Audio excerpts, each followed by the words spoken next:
Shalom Obracha. Aujourd'hui, Bezrat Hashem, on va étudier la paracha de Vayeshev.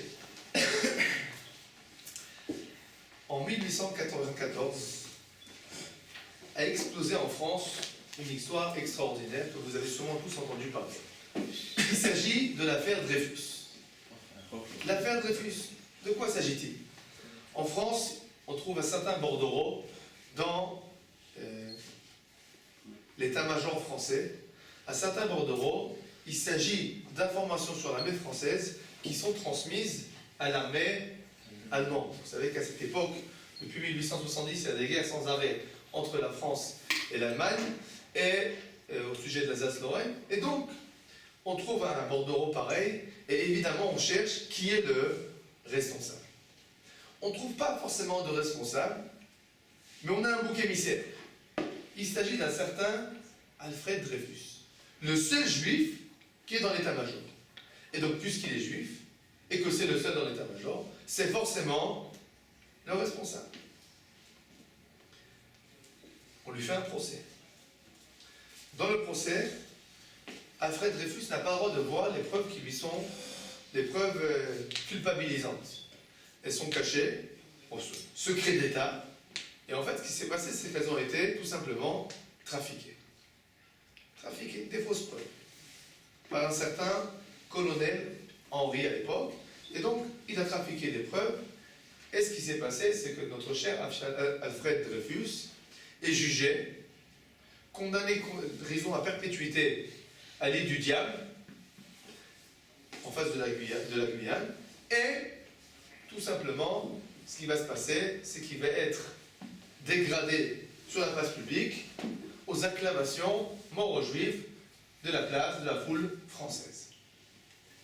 Notre cher Alfred Dreyfus est envoyé au diable, à l'île du Diable, et son frère Mathieu Dreyfus, qui essaye de sauver son frère, de voir qu'est-ce qui s'est passé, c'est pas logique, il écrit une lettre dans la presse dans laquelle il dit « Mon frère s'est enfui de la prison ». La France se trouve en émoi, qu'est-ce qui s'est passé, comment s'est passé qu'il s'est enfui? Une histoire à dormir debout, il s'est jamais enfui du tout. Seulement ce qu'il a fait le frère, il a simplement essayé de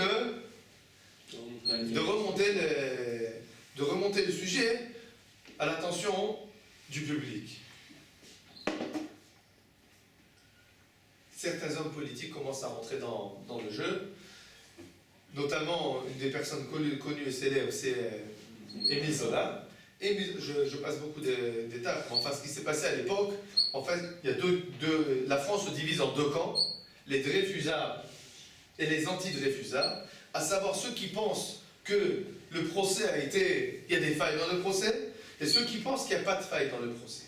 Finalement, Émile Zola écrit son célèbre article « J'accuse », dans lequel il accuse l'état-major français de falsification des preuves, et conclusion, il est condamné lui aussi, pas à la perpétuité, mais à 1 an de prison ferme.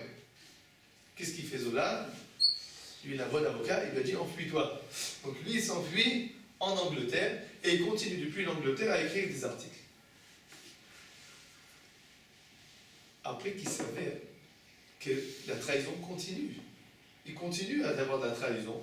Et qu'on attrape le général Henri, et le colonel Henri, et qu'on voit que le bordereau, enfin pas le bordereau, les preuves culpabilisantes ont été falsifiées. Notre cher Alfred Dreyfus est rappelé de l'île du Diable pour être de nouveau jugé. Et qu'est-ce qui se passe au nouveau jugement? Il est de nouveau condamné. 5 juges contre 2. Seulement cette fois-ci, comme il y a une grande, on va dire, une grande polémique, il est jugé qu'à 10 ans de prison. Finalement, le président de la République, Émile Labbé, le grâce. L'histoire ne se termine pas. L'histoire se terminera 10 ans plus tard à peu près, quand de nouveau Alfred Dreyfus sera jugé, qu'on aura attrapé le véritable traître, Esterhazy, et seulement là, après 20 ans de vie perdue, Alfred Dreyfus est réhabilité dans l'armée. D'accord? C'est toujours de vous rappeler cette histoire, parce qu'elle va nous permettre de comprendre de façon plus profonde ce qui se passe dans notre paracha. Regardez la paracha, vous avez devant vous la paracha ouverte au Hamishi de la paracha. Donc la cinquième montée. Ve Yosef Orad Mitzrayim, notre cher Yosef, qui a été vendu par ses frères, se retrouve arrivé en Égypte. Vaiknu Potiphar Serix Paro Saratamachim, Ish Mitzrim Yada Ishmelim, Asher Uridu Shama. Il est acheté par un des ministres le ministre, on va dire comme ça, le ministre de la viande de Paro. C'est un ministère très important, c'est presque le ministère, c'est comme le ministère, on va dire, de l'économie, un ministre très important, et il achète Yosef en esclave. Vaïhi Adonai et Yosef. Akadosh Borou accompagne Yosef. Vaïhi Ish Matzliach, et il réussit dans tout ce qu'il fait. Vaïhi Vevet Abnei Mitzri, ça devient le maître de maison chez son maître. Vayar Adonav Ki Adonaïto. Et son maître a vu en effet que tout ce que Yosef touche, il réussit. Comment ça s'appelle les pouces verts? Mais Kol Hashem ou Oseh, Adonai Matzliach Bayado. Tout ce qu'il fait, Dieu le fait réussir. Vatsa Yosef Ren Beinav, Vaishamot Oto, Vafkideu Al Beto, V'chol Yeshlo, Natan Biyado. Alors, le ministre Potiphar fait de Yosef son intendant principal, responsable de tous ses biens. ויהי מאז הפקיד אותו בביתו ועל כל אשר יש לו, ויברך את בית המצרי בגלל יוסף, ויהי ברכת אדוני בכל אשר יש לו, בבית ובשדה. À partir du moment où Yosef devient l'intendant principal de Potiphar, les affaires explosent. Tout ce que Yosef entreprend, ça marche, et celui qui gagne dans l'affaire, c'est Potiphar. Alors Potiphar lui donne tout, la carte de crédit, toutes les cartes de crédit, les codes pour entrer dans la banque, tout il lui donne. Et il ne lui a rien restreint, à part le pain qu'il mange. Donc ça j'explique, c'est que l'intention, c'est pas le pain qu'il mange, parce que même le pain qu'il mange, c'est Yosef qui le préparait. L'intention c'est, il lui a dit, tu ne touches pas à ma femme. Yosef, il fait tort, il fait marrer. Yosef était très beau. Nous avons terminé le Hamishi. À ce moment-là, donc celui qui montait à la Torah, il descend. D'accord? Il descend. Et on dit, il y a un mode Shishi. Le Shishi, il monte. Et après ce qui s'est passé auparavant, Vatissa Eshet Adonai Vetena El Yosef. La femme de Potiphar regarde yeux Yosef. Vatomer Shirva Emi, elle lui a dit, couche avec moi. Vaïmaen. Yosef refuse. Non, niet, jamais de la vie. C'est ça ce que ça veut dire Vaïmaen. Il a refusé de dire je veux pas, je peux pas, etc. Et il y a non catégorique. Vaïmaen c'est le nom catégorique. Vayomer El Eshet Adonai. Il a dit à la femme de son maître. Hen Adoni le Hada et Tima Abayt. Mon maître il m'a rien restreint. Il va tout donner. Il n'y a pas plus grand que moi dans cette maison.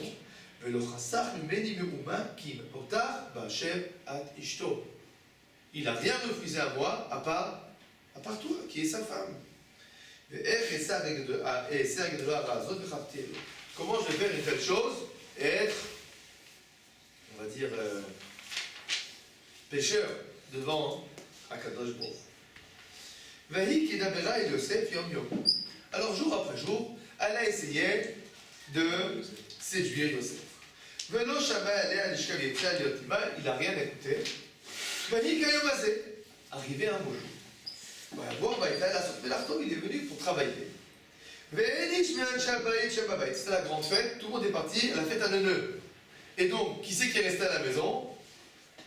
Que la femme de Potiphar et Yosef. Elle a attrapé dans son vêtement, en fait elle a déchiré son vêtement, et elle lui a dit couche avec moi. Il a laissé son vêtement et il s'est enfui. Elle a vu qu'il a laissé son vêtement et il s'est enfui.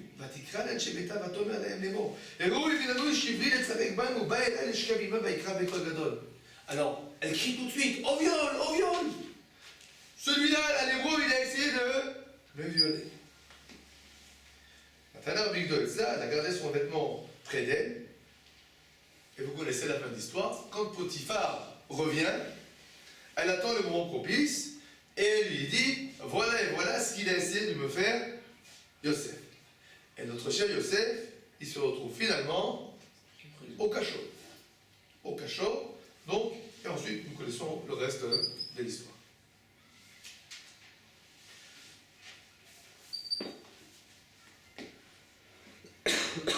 Quand on lit cette paracha, il y a deux questions qui doivent nous préoccuper. Il y a beaucoup de questions qu'on peut se poser évidemment, mais j'aimerais, avec votre permission, m'attarder sur deux questions. Une question a priori extrêmement technique, mais qui à mes yeux est d'une importance extraordinaire. J'aimerais savoir pourquoi la Torah, ou pourquoi nos sages, ont mis le chichi là où ils l'ont mis. Alors vous allez me dire, c'est quoi cette question tellement technique? Je vais vous expliquer c'est quoi ma question. Vous avez vu combien de psukim dans le chichi? Dans le Hamishi? Combien de psukim? 6 psukim. Dans le chichi, combien de psukim? 23. Ouais, pas 23. Tu enlèves 6 à 23. 17. Tu vois le juillet, combien il y en a? 23. Tu vois le rédi, combien il y en a? 30. Et tu vois le chichi de Hamishi, combien il y en a? 6. Ça fait de la peine. Miskin, le pauvre, il a l'air tout petit. Pourquoi? Dans ma question, elle est de base. Parce que finalement, dites-moi, le Hamishi, le chichi, de quoi il parle? De la même histoire. Il parle de la même histoire. Le début et la fin. Alors, la plus grande logique, ça aurait été quoi? De mettre le Hamishi du Pessouk Aleph, d'accord? Du Passouk Aleph, disons, jusqu'au Passouk, on va dire, Kaf. Et Yosef a été mis en prison. Ça, c'est une histoire. Ensuite, du Passouk Kaf, on peut commencer la nouvelle histoire. Il s'est retrouvé en prison, et voilà comment il s'est comporté, il a réussi en prison, etc. Mais toute cette histoire-là, du Hamishi et du Chichi, c'est finalement une seule et même histoire. Pourquoi nos sages ont-ils décidé de scinder cette histoire en deux parties? Parce qu'il y avait des preuves de Yosef et pas des preuves de c'était des preuves. Oui, mais je comprends pourquoi le Hamishi, c'est la même preuve. Tout ce que j'ai lu, on a raconté une seule histoire. Le Hamishi, c'est plutôt l'introduction à l'époque. Alors, justement, l'introduction est revenue à la lettre avec le chapitre principal. Pourquoi? On avait aussi parlé de la réussite avant l'épreuve. On a peut-être parlé de la réussite avant l'épreuve. D'accord, très bonne réponse. On va vous approfondir sur ce point. C'est ma première question. La deuxième question qui se pose, dites-moi, notre cher Yosef, là, il envoie des durs, hein? Il en a vu des durs. Il s'est fait vendre par ses frères et sœurs, par ses frères. Après, il se retrouve, il est vendu en esclave, etc. Ça suffit pas? Alors, il réussit un petit peu, Baruch Hashem, dans la maison de son maître. Tout de suite, il faut qu'il se prenne. Pourquoi? On ne peut pas laisser tranquille ce petit jeune gamin de 17 ans? Enfin, un peu de miséricorde. Nous, on lit ça comme une histoire. C'est sympa, ouais, il est en prison, etc. Non. Il a été vendu en esclave, d'accord? Enchaîné, les pieds, les mains, les menottes, d'accord? Il arrive, il est vendu comme de la chair à pâté, comment ça s'appelle, en esclavage. Il se retrouve esclave. Baruch Hashem, il réussit un peu. Il dit non, cachot. Pourquoi? On ne peut pas un peu de tranquillité, pauvre juif. Vous n'êtes pas d'accord? Justement, en Israël, je ne sais pas en Israël, mais en tout cas en Israël, ça se justifie en tant soit peu, dans la mesure où je ne trouve pas qu'il s'assimile. Il ne veut pas qu'il s'assimile. Non, il ne veut pas qu'il réussisse. Je pense que c'est une des raisons de travailler dans d'autres. D'accord, il ne veut pas qu'il réussisse. Évidemment, Yosef, bien sûr, il ne s'assimile pas, mais encore plus. D'accord, il ne veut pas qu'il s'assimile. Très bien. C'est une manière de montrer qu'il démarre de tout en bas et qu'il a tout monté, il a tout grimpé. Oui, mais il y a des sacrés. C'est comme la rentrée des candis, c'est comme arriver à Yerushalayim. Tu montes et tu descends, tu montes et tu descends. Bon, à la fin, tu montes, d'accord, mais tu as beaucoup de descentes dans le chemin. D'accord. Et c'était forcément justifié, puisque c'est forcément juste. C'est forcément juste. Ouais, c'est ça que je me dis la paix. Moi je pose la question, mais tu as quoi? Je vais On va t'expliquer. voir la photo. Ma question elle est à qui? Elle n'est pas à toi, c'est pas toi la responsable. Ma question, elle est là-haut. Je dis à Kadosh Baruch. Dis-moi, ce pauvre vivre, tu peux pas le laisser tranquille un peu? Certainement, peut-être qu'il avait fait rendre. Au contraire, c'est pour le bien. C'est pour son bien. Plus au niveau d'un homme, il est. Plus il souffre, mieux c'est. Non, mais ça veut dire que Dieu il lui porte de la considération. Comme Abraham, il lui a. Je dis pas non. Je dis pas que c'est faux, je dis simplement que la question mérite d'être posée. Bon, maintenant ce qu'on va faire, comme notre habitude, qu'est-ce qu'on va faire quand on a une bonne question comme ça? Qu'est-ce qu'on fait? Non. On regarde le Midrash. Midrash. Alors regardez le Midrash. Vahi achar advarim haele. Devant vous, le premier Midrash que vous avez, ligne 8. Vahi achar advarim haele. Alors je vous rappelle. Le Khamishi, qu'est-ce qu'on a dans le Khamishi? On a la réussite. D'accord? Ensuite, on a le Shishi. Donc, on va appeler ça. Voilà, comme ça, vous avez tout compris. Maintenant, au milieu, qu'est-ce qui se passe? L'introduction au Shishi, c'est quoi? Vahi, Acha, Adevarim haele. À savoir. Sa réussite. Et après, ce qui s'est passé. Comment vous comprenez ça après ce qui s'est passé?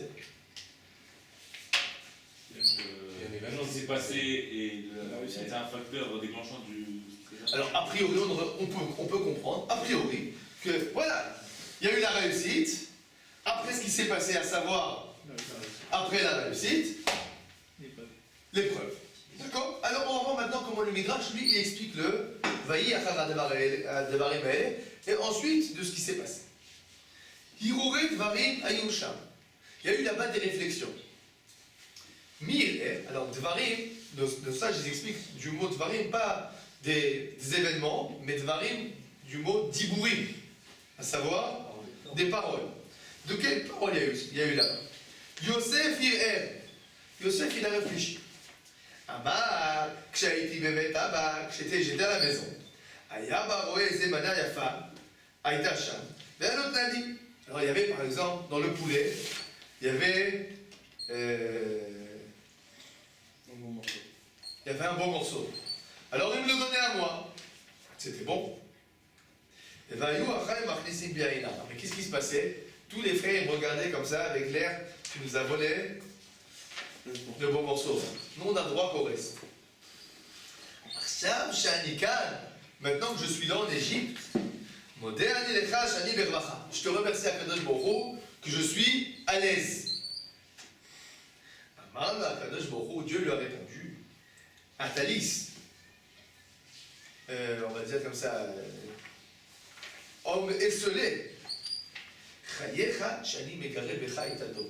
je vais t'envoyer l'ours, à savoir la femme de Potiphar. D'accord? C'est l'ours. Bon, alors, première explication de nos sages. De quoi il s'agit? Donc, c'est Yosef qui se rappelle de la maison de son père. D'accord? On va dire comme ça, Beit Abba, on va rappeler comme ça. La maison de papa. À savoir, dans la maison de papa, tout le monde me faisait des gros yeux. Ici, pas de problème. Seulement ce qui s'est passé, Dieu lui envoie l'ours. Bon.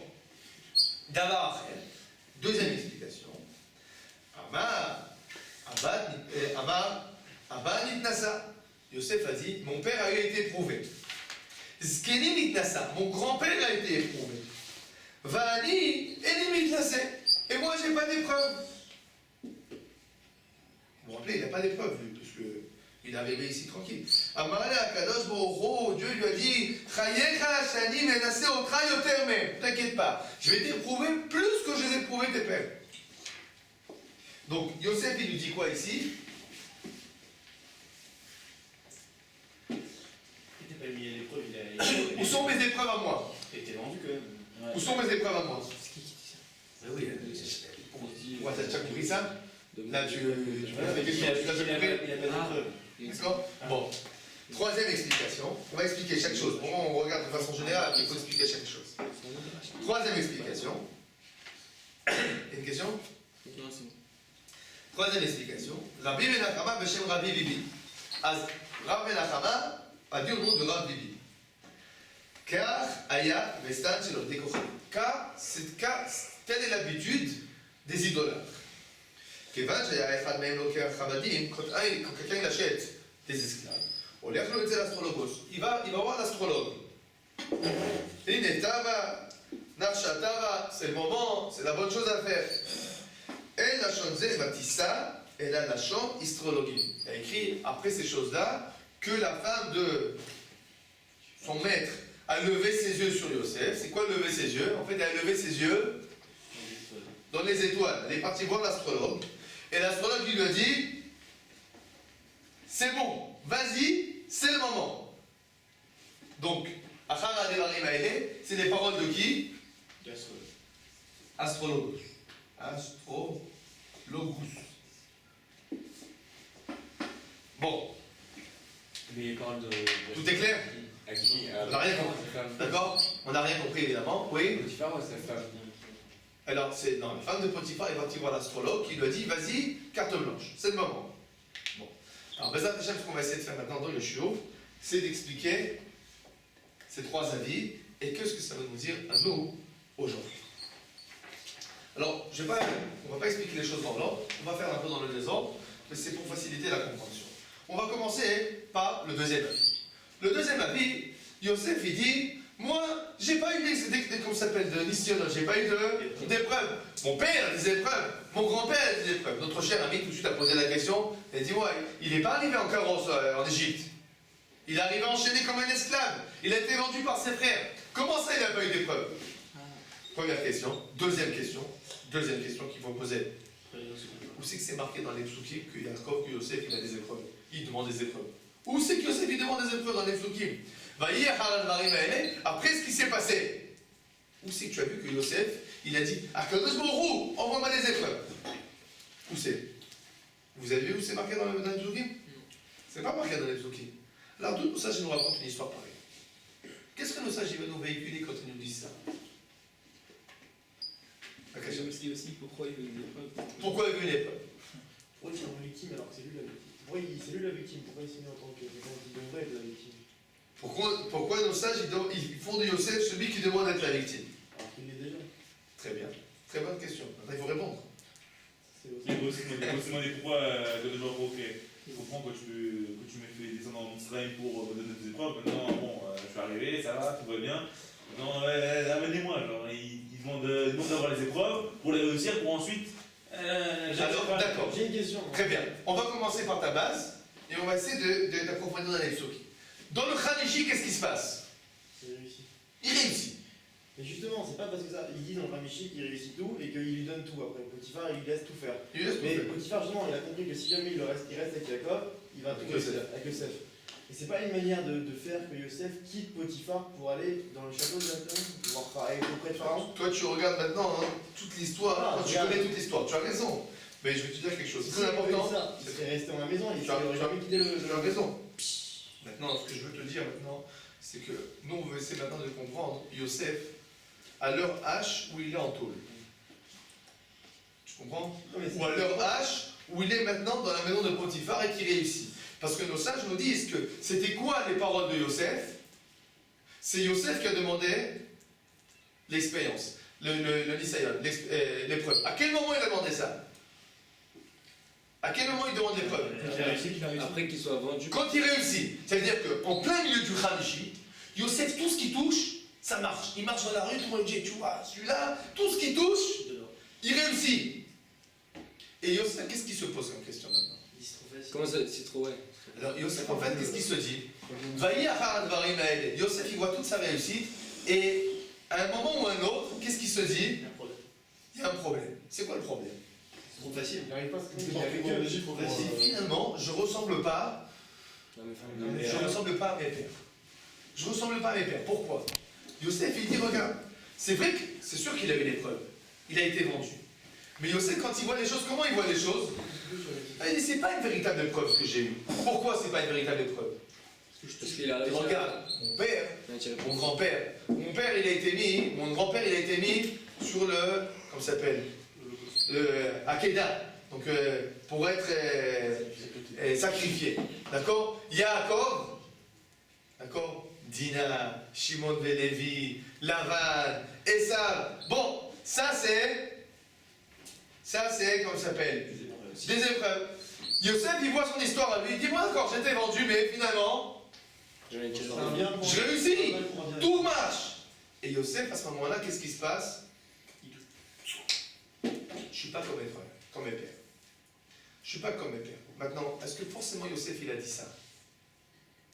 Non, mais il Alors, a peut-être, mais. Peut-être que oui, peut-être non. Mais si nous, on arrête au Hamshi, comment nous, on voit Yosef? Imaginez-vous que la Torah s'arrête au Hamshi. On a lu le Hamshi, on termine le Hamshi, et le Shishi, il ne vient pas. Et j'ai oublié la prière de l'année dernière. J'ai oublié la parasha de l'année dernière, je ne connais plus l'histoire. Le bonhomme qui arrive pour la première fois à la Kriyat Torah, et il dit en français, il s'arrête au Shishi, les pages, elles ont été effacées après. Comment? Oh, il a lu le Hamshi. Comment il voit Yosef? Il est différent de ses parents. Il est différent de ses parents, à savoir. Il n'est pas comme les autres. Ah, c'est peut-être un bon garçon, peut-être oui, peut-être non. Finalement, qu'est-ce qu'on connaît de Yosef jusqu'à cette période? Grâce à ses frères, Il fait des rêves, il embête ses frères, il enquiquine la famille, on lui dit tais-toi, il continue à parler. Bon, finalement, elle était vendue en esclave. Bien fait pour lui. Bon, et il réussit. Alors, il te dit, qu'est-ce que tu te dis? À la fin, il est pas Ouais, ça va. Bon, d'accord. Banal. Banal. Pourquoi pour nous, Yosef, il est spécial? Parce qu'il est pareil à Yaakov et il est parfait et il l'aime pas. C'est pour ça que pour nous, Yosef, il est spécial? Comment on appelle Yosef? Yosef Hatzadik.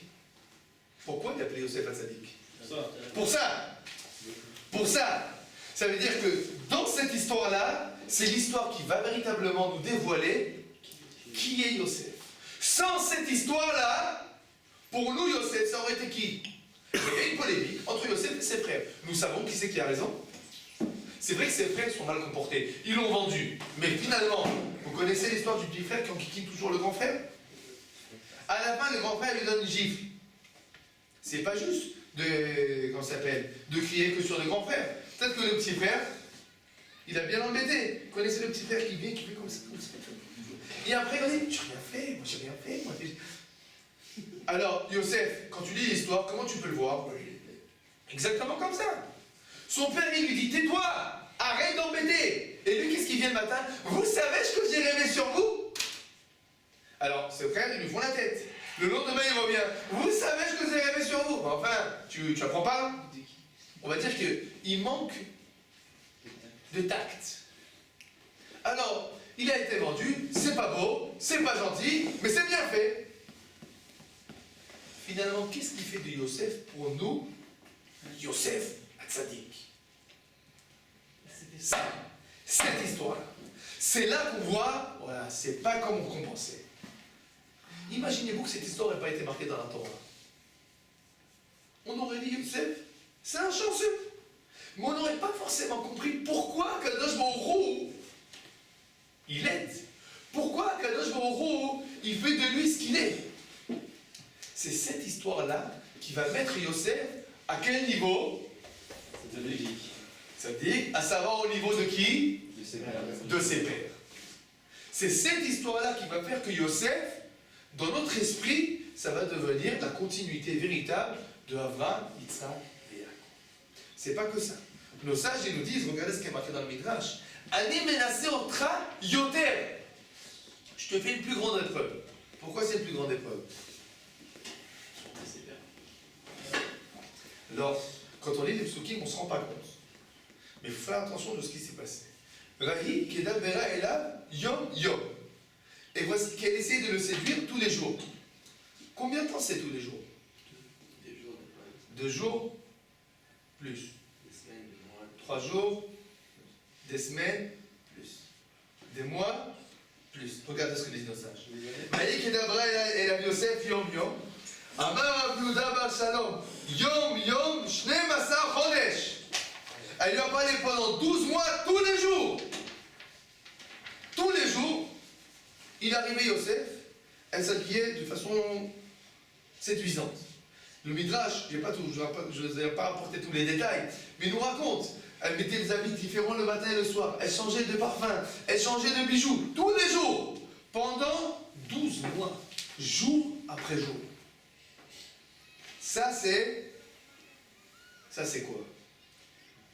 Ça, c'est pas une épreuve comme ils ont eu ses pères. Pourquoi? Quelle différence entre cette épreuve-là et l'épreuve de la Hakeda, par exemple? Parce que c'est quelque chose qui devrait être naturel C'est et répétitif, c'est un riot. il va contre le C'est tous les il va jours. contre la naturelle. On va dire comme ça, il y a une grande différence entre se surpasser Une fois. une fois et se surpasser même moins, mais tous les jours. Qu'est-ce qui est plus facile? De dormir, d'étudier toute la nuit de Shavuot ou de se lever tous les matins pour arriver à l'heure au Limoud? Dites-moi la réponse. C'est évident que je devais être à Shavuot réveillé. Bon, c'est sympa, on fait une nuit blanche et tout, c'est rare. Il y a des gars, comme ça s'appelle, il y a de la boisson, il y a des gâteaux, il y a du café. On étudie, on voit en plus comme ça les éclairs et tout. C'est vraiment, c'est super, il y a la bonne ambiance. Bon, je levais tous les matins pour arriver à la choule, pour prier, pour étudier, comme il faut, tous les jours. C'est une autre chose. Mais c'est quoi la véritable épreuve? C'est qui le véritable sadique? C'est celui qui, la nuit de Shavuot, il ne dort pas toute la nuit, etc. Ou c'est lui qui, tous les matins, il se lève à l'heure pour arriver à la chose? Et qui sait tous les matins. Tous les matins. Il y a plus que ça. Il vaut mieux des fois, des fois des gens, tu vois, il ne vient pas à la jour le Shavuot. Il va dormir. Alors tu peux te dire, ouais, il n'est pas sérieux celui-là, etc. Regarde-toi bien, regarde-le bien. Tu vois que des fois, c'est quelqu'un que, lui, non, il a ses horaires. Pour lui, c'est important de dormir sa nuit comme il faut, pour se lever le matin comme il faut, parce que lui, il va te dire, écoute, si je ne dors pas la nuit de Shavuot, par exemple, après toute la semaine que je suis claqué, je n'arrive pas à me lever à l'heure. Et tous les matins, je me lève pour les corbanotes. Pas pour Odou, pas pour Baruch Shabbat, pas pour Ishtabar, pas pour la Chazara de la Rida. Non, pour les corbanotes. C'est qui le véritable sadique? Celui qui a fait le grand one-man show à Shavuot, ou bien celui qui se lève tous les matins pour faire la prière aux corbanotes? La réponse est claire. L'épreuve de Yosef, c'est l'épreuve de quoi? De tous les jours. De l'endurance. De l'endurance, tous les jours, tous les jours, tous les jours, tous les jours. Il reste le bloc. Mais avec la vanne, C'est pas une grande chance, c'est pas une grande chose d'être un an à la yeshiva, et pendant cette année à la yeshiva, d'être un super tzaddik, de faire attention, d'étudier et de s'élever. La véritable épreuve, c'est de conserver toute sa vie. Pas dans l'intensité qu'on a à la yeshiva, mais à petit feu. Mais tous les jours, à petit feu. Tous les jours, fixer une étude. Tous les jours, fixer sa fila. C'est ça la grande épreuve de Yosef. Et pour les autres aussi, ça n'a pas duré qu'un seul jour. Par exemple, pour Raphaël, ça a duré 7 ans et encore 7 ans. Ça passe. D'accord. Tu parles de l'épreuve de Lavan. Oui, il a travaillé. C'est pas qu'il y a une épreuve, on va dire, une épreuve de Avera au jour le jour. D'accord? C'est sûr qu'ils ont eu aussi des épreuves. On ne va pas dire qu'ils ont eu une vie facile. Mais l'épreuve de Yosef était spéciale dans, on va dire, dans l'épreuve journalière au jour le jour. Surtout qu'il en tirait profit. Oui. La réussite en elle-même de Yosef, c'est pas déjà une épreuve qu'il réussit tout le temps. Ça le met à l'épreuve. Alors, on va dire justement, maintenant ce qu'on est en train d'expliquer, pourquoi Yosef finalement, nos sages nous dit, Yosef il demande une épreuve. À savoir, quand Yosef il voit qu'il réussit, qu'est-ce qu'il se dit? Mais finalement, je ne suis pas digne. Je suis pas digne de mes pères. C'est déjà une épreuve la réussite. Hein? Moi, c'est déjà une épreuve. Non, il voit qu'il réussit, une réussite. Mais il voit ça justement un peu, si tu veux, on va dire, il voit ça un peu comme le Nachash. Le Nachash Akadmoni. Comment que je vous il a puni le serpent? Le serpent lunettes. Oui, tu auras toujours de la nourriture. Tu vas manger des bons épais. Tu vas ramper. Donc il a toujours sa nourriture. Mais c'est quoi? Avoir toujours de la nourriture, c'est bien ou c'est pas bien? C'est ça, c'est ça. Alors c'est donner de ramper, mais au niveau de la nourriture, C'est bien. à savoir. Alors pourquoi c'est punition? Parce qu'il n'y a aucun travail. Je veux pas te voir. Il n'y a aucun travail. Je veux pas te voir. Prends et va-t'en. Donc Yosef, à un moment ou à un autre, il voit que le fait qu'il reçoit tout, il dit, ah, j'ai un problème, je suis pas bien. D'accord? On va dire encore une fois, c'est pas forcément Yosef qui a posé la question, c'est nous qui posons la question. Finalement, c'est qui c'est Yosef? Quand on voit qu'il réussit, on se dit, bon, on comprendra pourquoi. La Torah vient et nous explique. D'accord? Première chose, on a un message important pour nous. Les véritables épreuves, c'est l'épreuve du jour le jour. Maintenant, on va passer au bête 1. Yosef, il dit, quand j'étais chez papa, c'était tellement embêtant. Quand j'avais un bon morceau de poulet, tout le monde me faisait les gros yeux. Dis-moi, vous vous rendez compte ce qui se passe? Il a été vendu en esclave. Il était enchaîné, il voit plus son père, il voit plus ses frères, il voit plus sa mère. Enfin, c'est pas sa mère, c'est mort, mais enfin, c'est la famille. Et en quoi il est en train de penser? Au morceau de poulet qu'on lui faisait la tête quand il bougeait. Ça a l'air bizarre. Pour présenter l'ambiance. Ça représente l'ambiance. D'accord? L'ambiance un peu. Genre, choisie. Encore une fois, je vais vous donner un grand principe de lecture du Midrash. Quand on lit le Midrash, on a toujours tendance à lire le Midrash, à savoir voilà ce qu'il a dit, voilà ce qu'il a fait. C'est une mauvaise lecture du Midrash. Parce que c'est marqué quelque chose dans les psukim que Yosef il a dit quelque chose. Il n'y a rien marqué. Donc, c'est quoi la question du Midrash? C'est pas d'où ça provient. Non, nous on doit se poser la question d'où ça provient. Mais en fait, la question toujours du Midrash, que le Midrash va mettre des paroles dans la bouche de telle ou telle personne, en fait, il pose une question par interposition. C'est-à-dire que la question que nous on est censé se poser, le Midrash il l'a fait poser par qui? Par Yosef. À savoir, quand Yosef il dit j'étais tellement bien, c'est qui se pose cette question? Le lecteur. Le lecteur. Maintenant, on va dire comme ça. Qu'est-ce qui se passe? Nous on est la paracha. Disons que la paracha s'arrête au chichi. Notre fameuse question. On est tout le temps pour poser la question pourquoi ça s'arrête au chichi? Mais en fait, à chaque fois, venez, on voit ce qui se passe si on arrête véritablement au chichi. On arrête au chichi, qu'est-ce qu'on voit sur Yosef? Bah, il est résistant. Il réussit. Tout ce qui touche, ça marche. Extraordinaire. Et qu'est-ce qu'on peut se dire à ce moment-là? C'est votre Michi, il a réussi. Ah oui, Il a réussi à dire. Non, je veux dire, le Khamichi, on arrête au chichi. On arrête à la lecture. On ne lit pas le chichi. On arrête. Ah, oui, oui. D'accord. Puis justice a été faite, il lui manque sa famille. Hein? Il lui manque sa famille. Il lui manque sa famille. Justice a été C'est ce que tu as l'impression quand tu lis les psukim? Non, rien. Ouais, c'est Non, bien, Il a souffert, mais maintenant c'est. Ah, justice est faite. Justice est faite, d'accord? C'est tout? On peut dire Tu aussi. lis Yosef, qui est tout le temps en bagarre avec ses frères et sœurs. Tu vois que son père lui dit, tais-toi. Tu vois qu'il est vendu par ses frères et sœurs. Tu vois qu'il arrive en Égypte et Baruch Hashem, explosion. Tout marche. Qu'est-ce que tu te dis? Bah, c'est bien, on est en Israël. Bah, ça marche. À savoir, il a gagné. Le gros lot. Il a gagné au change. Lui, il n'a pas forcément dit, j'étais tellement mieux ici que là-bas. Mais nous, quand on lit l'histoire, on dit, eh ben, finalement, avoir des frères pareils ou habiter chez des voisins pareils, il vaut mieux habiter en Égypte. Si en Eretz Israël, c'est ce qu'il a reçu comme lot, eh bien, en Égypte, il a l'air tellement mieux. C'est tellement difficile d'être avec les Israéliens. Ils sont des fois mal éduqués, des fois il y a du manque de la politesse française, etc. Et des fois on peut se dire, en France, les gens, au moins ils ont La politesse. la politesse. Que ça paie. Ils sont éduqués. C'est un plaisir. Tu vas acheter une baguette. Bonjour monsieur. Merci monsieur. Voilà votre monnaie monsieur. Bonne journée monsieur. Etc. Je dis combien de fois tu as dit monsieur, bonjour et merci, etc. pour acheter une baguette de 2 francs. En Israël, tu viens d'acheter une baguette, presque il va te donner un coup de pied. Pourquoi t'as bougé mon étalage? Qu'est-ce qui s'est passé là? D'accord? Alors tu peux te dire, dis-moi, on est tellement mieux, là-bas, on gagne au change. D'accord? C'est ce que le Midrash nous pose comme question. Yaakov, il est là-bas, et Yosef, il est là-bas, et finalement, on peut se dire, eh ben, il a gagné le gros lot. Diaspora, c'est bien ça. Et qu'est-ce qui se passe? Akadosh Baruch Hu lui dit, je vais t'envoyer l'ours. C'est qui l'ours? L'ours, c'est la femme de Potiphar. Moi, c'est un ours. D'accord? Maintenant, la vérité, c'est que c'est pas que la femme de Potiphar. L'ours, c'est l'égoïme. L'ours, c'est l'égoïme. Pourquoi je vous dis que l'ours, c'est l'égoïme? Vous savez que c'est pas la femme de Potiphar la responsable. Dites-moi. Qu'est-ce qui se passe avec Potiphar? Potiphar, il voit son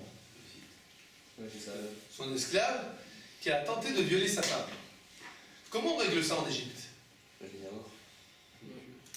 A priori, si quelqu'un il a essayé de violer la femme du ministre des Finances, comment il s'appelle, égyptien, hein, je vous rappelle, le maître échanson, pardon, pas le maître échanson, le maître panetier, il a laissé tomber une petite pierre, par inadvertance, dans le pain de Paro. Alors qu'est-ce qu'il a reçu en prime? Pendu haut et court. Alors celui-là, il a essayé de violer la femme du Potiphar. Qu'est-ce qui lui arrive? Il est mis en prison, on va dire. Mais où il est mis en prison? La prison du roi. C'est-à-dire la prison où on met les notables. C'est là qu'il aurait dû être. Avec le maître panetier et le maître chanson. Il aurait dû être dans quelle tôle? Dans quelle prison? Hein? Le cachot pour les derniers. Là où on met les... Comment ça s'appelle? Ceux qu'on donne à manger aux crocodiles. C'est là-bas qu'il aurait dû être. Pourquoi il se retrouve dans la prison des notables? Potiphar, il savait que c'est pas bon. Parce qu'il savait très bien. Regardez ce que vous dites. Ouais, c'est très bien, c'était. Regardez ligne 21. Regardez, pourquoi je vous dis que c'est les goïms qui sont les sources, c'est pas que la femme de Potiphar. Vaïkar Yosef Oto. Donc, Potiphar, il a pris Yosef. Amar, il lui a dit Yada Ana Delet Uminar. Je sais très bien que c'est pas toi le responsable, c'est elle qui t'a cherché. Et la Shelo le Arbef Solet Bevalai. Je veux pas qu'on dise que mes enfants, c'est pas les miens. À savoir, il sait très bien à qui il a affaire. Il sait que sa femme, c'est une coureuse de pantalon. Une coureuse de pantalon. Et donc, il se dit la chose suivante. Si je vais rien dire, et je vais accepter que Yosef me dit j'ai rien fait, qu'est-ce que ça veut dire? Que ma femme, c'est une menteuse. Et si ma femme c'est une menteuse, qu'est-ce qu'on va dire sur mes enfants? C'est pas les miens. Alors qu'est-ce qu'il fait? Eh ben, Alfred Dreyfus. On a trouvé le bouc émissaire, Yosef, boum, au cachot. Il envoie au cachot. D'accord? Alors, c'est pour ça que j'ai dit que quand on dit que l'ours, c'est pas que l'ours, c'est l'ours à toute sa famille. D'accord? Maintenant, dites-moi, pourquoi c'est l'ours? Pourquoi un ours? Je crois qu'on a déjà parlé une fois. Qu'est-ce qu'il y a de ça dans l'ours? Ah, Ouais, je ouais, connais ouais, sur ouais, le qui va attaquer. Vous vous rappelez? On a dit que l'ours, c'est le. Comment il s'appelle? C'est le. Comment il s'appelle? Comment on appelle ça en français? Le. Mammifère. Non. Inoffensif. Inoffensif. Une peluche, comment dire? Un peluche. Un ourson. Un nounours. Un Un nounours. Voilà. L'ours, c'est nounours. Pourquoi on met pas un lion en nounours? Pourquoi on fait un nounours un ours? C'est mignon. Hein. Tout simplement, ça a l'air mignon. L'ours, ça a l'air mignon. Je vous ai raconté qu'en effet, l'ours, c'est un très dangereux prédateur. Pourquoi c'est un très dangereux prédateur? Parce que même quand il va déchirer sa proie, il a toujours l'air d'être souriant. Tu ne vois pas qu'il va attaquer. Pourquoi il a très peu de muscles dans la face? Il a 7 muscles dans la face. Et donc, il a une face figée. Mais figée comment? Comment ça s'appelle? Comment ça s'appelle? Nounours. Figé nounours. Et donc, l'ours, il est très dangereux. Maintenant, vous avez compris? Maintenant, pourquoi la femme de Potiphar, elle est appelée nounours? Parce qu'elle a l'air mignonne. Parce qu'elle a l'air mignonne. C'est juste l'apparence. L'ours, il fait que sourire. La vitrine, c'est la vitrine. Parce que même Elle sourit à tout le monde et dès qu'ils ont de tourner, elle attaque. C'est où? Parce que, a priori, parce que tu t'y attends pas. Tu t'y attends pas. Ce qui se passe en fait, c'est qu'il te dit pas que. Il te dit bonjour monsieur, bonjour madame, achetez, bonsoir, bonne nuit, etc. Et après, tu sais pas d'où ça vient. Tu t'y attends pas du tout. D'accord? Regardez ce qu'il nous dit le Midrash, un Midrash extraordinaire. Vaïhi, ligne 24. Vaïhi Ishmatzia. Il réussissait, Yosef. Rabbi Berachia Amar, Gever Kafuz. C'est un homme, on va dire, écervelé. Kama de Tema, comme tu peux voir dans la chose suivante. Vetzatro Yarden, il fait un même. Machan et Douba. Il y avait une ours. שהייתה עומדת בשוק, מקושטת באבנים טובות ומרגליות. Autour de l'eau, du cou de l'ours femelle, il y a un joli collier avec dessus des diamants, des émeraudes, des rubis. En gros, alors qu'est-ce qu'on dit? Quand les capis là, Nassib Ben Madéala. Tout celui qui va danser avec elle, il peut prendre ce qui est sur elle. Ayash un Picard, il y avait quelqu'un là-bas d'intelligent. Amar il leur a dit, Mistaklim Atum Ben Madéala, soyez pas bêtes, regardez pas que ce qu'elle porte. Vana Mistakel Benilé, moi je regarde ses dents. À savoir, qu'est-ce qui s'est passé? Tu as l'impression des fois, c'est très profond ce qui se passe. Je ne sais pas si vous vous rendre compte, mais ce qui a marqué ici en fait, c'est marqué toute l'histoire du peuple juif. Qu'est-ce qui se passe en fait? Tu as l'impression que tu vas aller dans tel ou tel pays, et qu'est-ce que tu vas trouver là-bas? De l'or, de l'argent, des richesses, etc. Et qu'est-ce qui se passe? Celui qui est intelligent, il te dit, attention, ne regarde pas que ça, regarde aussi les dents. Les dents de qui? De l'ours. Maintenant, regardez. Pourquoi les nigauds ils tombent dans le panneau? Parce qu'ils voient le nounours. Comment il a l'air le nounours? Tout gentil, tout. Et en plus, il a des bijoux. Alors tu te dis, eh ben, on va danser un peu. Elle a l'air sympathique, cette oursonne. Et finalement, je vais lui prendre l'argent. Et voilà. Et le bonhomme intelligent, il dit, oui, mais c'est vrai qu'elle a l'air gentille et jolie. Et qu'elle a l'air d'être riche. Mais elle a des dents. Elle a des dents. Et les dents d'un ours, c'est fait pour manger. C'est pas fait pour rien. D'accord. On a vu ça. Maintenant, expliquez-moi comment nos sages, finalement, ils lisent la paracha. On va revenir à Yosef. On a dit, il y a deux parties dans la paracha. La première partie, c'est quoi? La réussite. La réussite. Et on a dit à ce moment-là, on aurait pu se dire, quand on voit que cette partie-là, finalement, il a gagné au gros lot. Où c'est qu'il était? Avec ses frères. Tout le temps, ils l'ont bêté, ils l'ont kikiné. D'accord? Ils l'ont vendu. Finalement, chez les goïms, on est beaucoup mieux. C'est l'ours. Et qu'est-ce qui se passe? Il dit, il n'y a pas de problème. Maintenant, tu vas danser avec l'oursonne. Tu vas te rendre compte que quoi? Que c'est pas possible d'avoir les émeraudes sans se prendre le coup de dent qui va avec. C'est pas possible.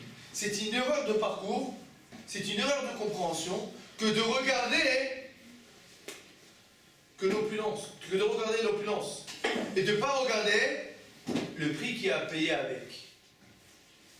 Cette période de Yosef, elle est extraordinaire. Parce que quand on lit la paracha, regardez ce qui se passe. On a lu le Khamishi, tous les juifs du Beth Knesset, en plein fond de la France, ils disent, ah, Yosef, voilà, un de chez nous, encore un de chez nous qui a réussi. Et où c'est qu'il a réussi? Il n'a pas réussi avec les juifs. Tu sais où c'est qu'on peut réussir pour de vrai? Tu fais des affaires avec les juifs? Impossible. D'accord? Où c'est qu'il faut faire des affaires? Comment on dit? Mon frère m'a dit quand il était en Belgique, il lui disait comme ça en Belgique. Il lui dit, c'est quoi un juif qui réussit? Il dit, bon, c'est un juif qui prie avec les chassidim. Les chassidim savent bien prier. Il étudie avec les litaïm. Il sait bien étudier. Et il fait des affaires avec les goïs. Si tu veux réussir, parce que si tu fais avec les juifs, c'est en chemin. Donc, le juif en pleine Belgique, qu'est-ce qu'il se dit? Le Yosef, là, super, il a tout compris. Le chichi, il monte. Et qu'est-ce qui se passe? Le revers de la médaille. C'est quoi le revers de la médaille? Tu as oublié que il t'a l'air gentil ton belge, il t'a l'air gentil ton français, il t'a l'air gentil ton allemand, mais à un moment ou à un autre, il va sortir les dents. À un moment ou à un autre, il va te sortir, on va notifier les produits, on va te notifier les produits israéliens. À un moment ou à un autre, on va te dire, on va demander une déclaration des biens. À un moment ou à un autre, etc., etc. J'ai pas besoin de vous raconter en détail, vous connaissez tous l'histoire. C'est ça l'histoire de Yosef. Et c'est ça ce que nos sages nous disent. Yosef, il dit, je suis bien. Akadosh Baruch Hu, il dit, je vais t'envoyer l'ours. Il n'a pas choisi, il y a la différence. Hein? Il n'a pas choisi, Il n'a pas tout choisi. Et en fait, Yosef, il n'a rien demandé. Comme on l'a dit, il n'a rien demandé. Quand nous, on lit l'histoire de Yosef, c'est ça ce que nous, on doit comprendre. Quand nous, on lit l'histoire de Yosef, on peut être tenté de se dire, finalement, il a gagné au change. Nos sages ils nous disent, continuez à lire C'est pas possible, tu gagneras jamais au change. Ne crois pas, c'est sûr, vous savez que nos sages, il y a un livre qui s'appelle, vous connaissez sûrement, Ema Banim Semecha. Ce livre-là, il pose une question très importante de base. Il dit, chaque mitzvah, il y a quelque chose qui, on va dire, il y a un yetzer qui s'oppose à la mitzvah pour que tu aies le mérite de la mitzvah. Par exemple,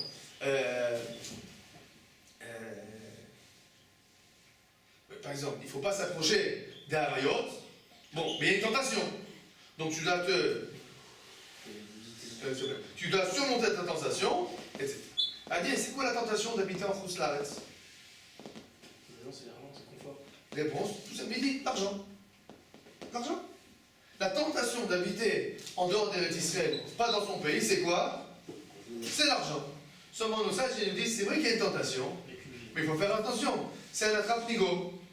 C'est un attrape-nigo. Celui qui est intelligent, il comprend qu'avec l'argent, il y a aussi le reste.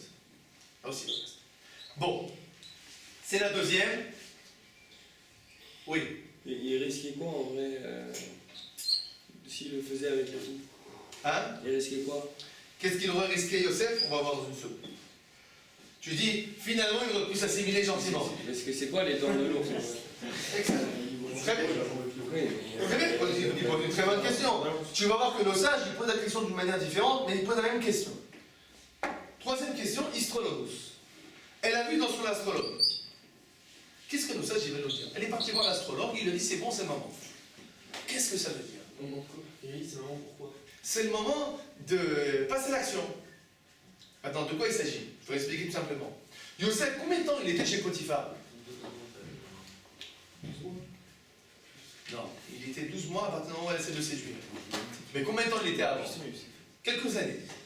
D'accord. Ce qui s'est passé pendant ces quelques années. Pourquoi la femme de Potiphar elle voulait Yosef? Parce qu'il disait le livret Torah? Non, il peut baiser. Parce que c'était un beau gosse. Bon, si c'était un beau gosse, pourquoi elle a attendu pour le vouloir? Elle pouvait le vouloir tout de suite. Parce qu'elle a attendu qu'il réussisse. Parce qu'il savait qu'il y Qu'est-ce que ça change? Parce qu'il savait qu'il y avait Dieu Au derrière. contraire, s'il réussit, c'est problématique. Il va tout de suite être suspecté. Si c'est un esclave de rien du tout, à plus forte raison que si elle le séduit, il va tomber tout de suite. Parce qu'il savait qu'il y avait Dieu derrière. Donc qu'est-ce qui s'est passé? Pourquoi elle attend? Nos sages ils nous disent tout simplement, l'habitude des goïms, c'est de n'agir que quand ils ont le feu vert de l'astrologue. Donc en fait, qu'est-ce qu'elle a fait? Elle a attendu que l'astrologue il lui dise vas-y. Donc c'est quoi Vayir Haradvarim Aele? C'est le feu vert de l'astrologue. Dites-moi, où c'est qu'il est marqué l'astrologue? Où c'est qu'il est marqué qu'il y avait un feu rouge? Et quel rapport avec tout ce qui est marqué? Où c'est que c'est marqué tout ça dans la Torah? C'est quoi la traduction là? Astrologus, c'est astrologue. Non, elle est. Et après ces choses-là. C'est dans le fromage là? Oui, ça c'est ce qui est marqué dans le fromage. Après ces choses-là. Donc ça, c'est quoi ces choses-là? Les paroles de l'astrologue. Bon, c'est pas marqué.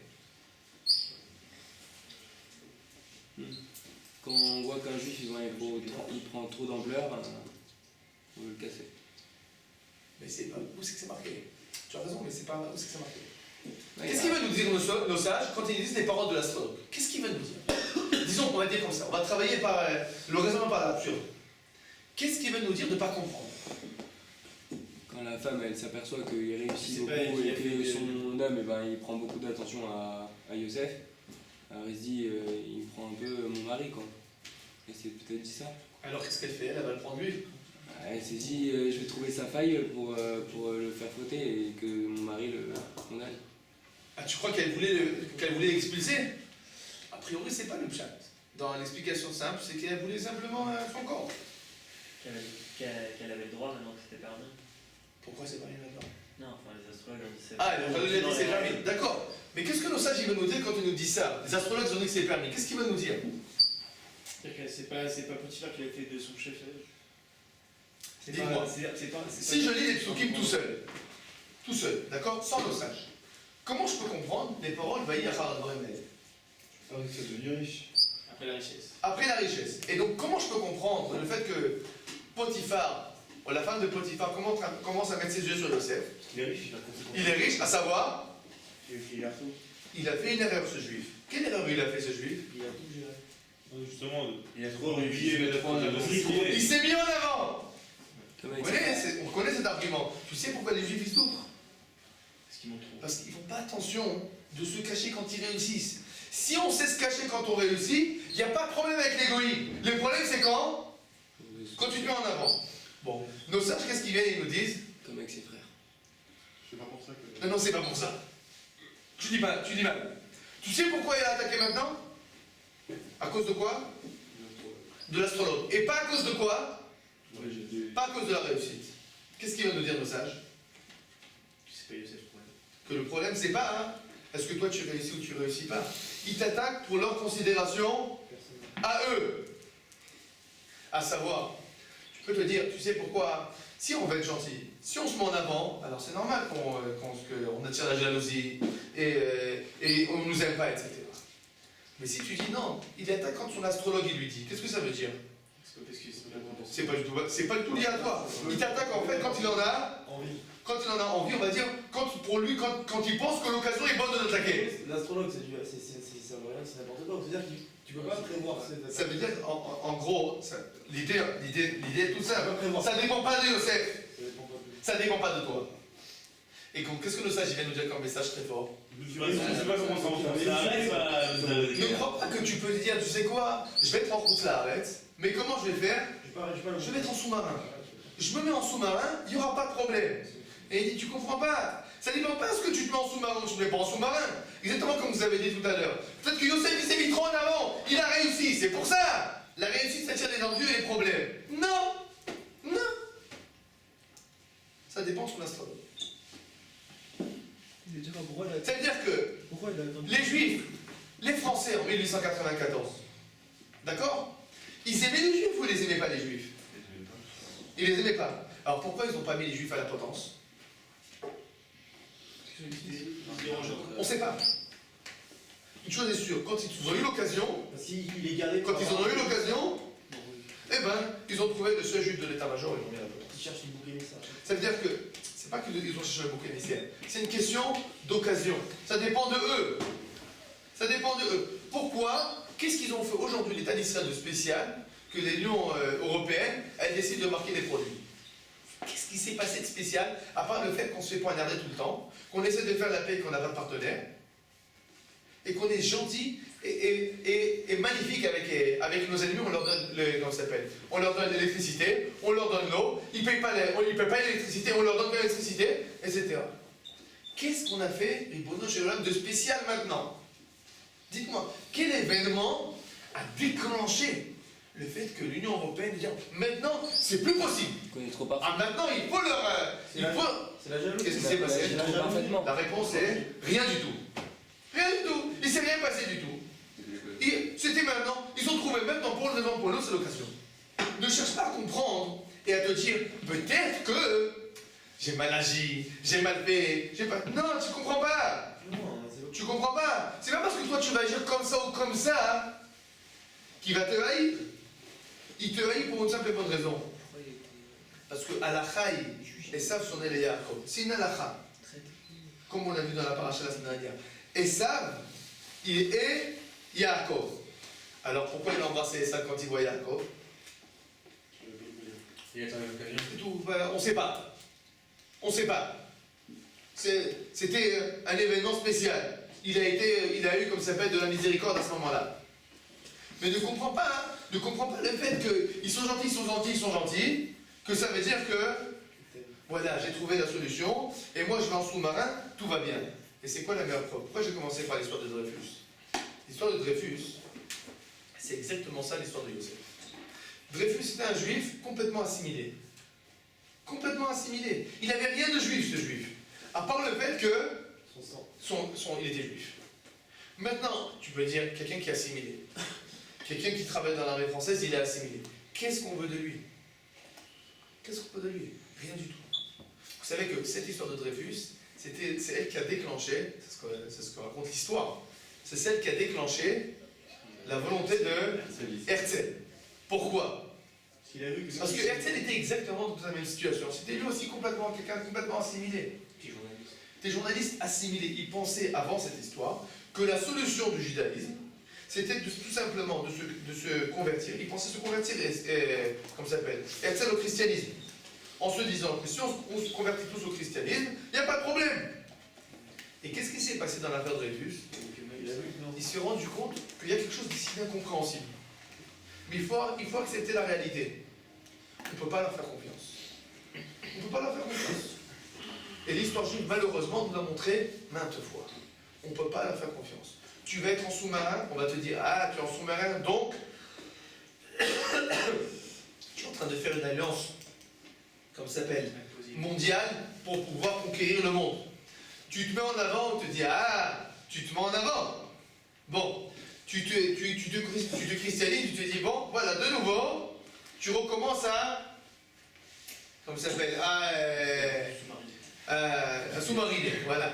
Tu te mets en bon juif, et on te dit, c'est quoi ça? Ils sont pas chez eux.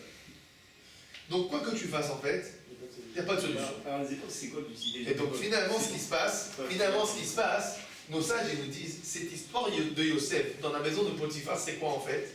C'est juste l'histoire de C'est exactement l'histoire du juif en galoute. C'est qu'au début il réussit, et il a l'impression que tout va bien, et à un moment, un beau jour, sans aucune raison apparente, il se prend une grosse claque. Une grosse claque. J'ai rien d'autre à ajouter. J'espère que le message est clair. Et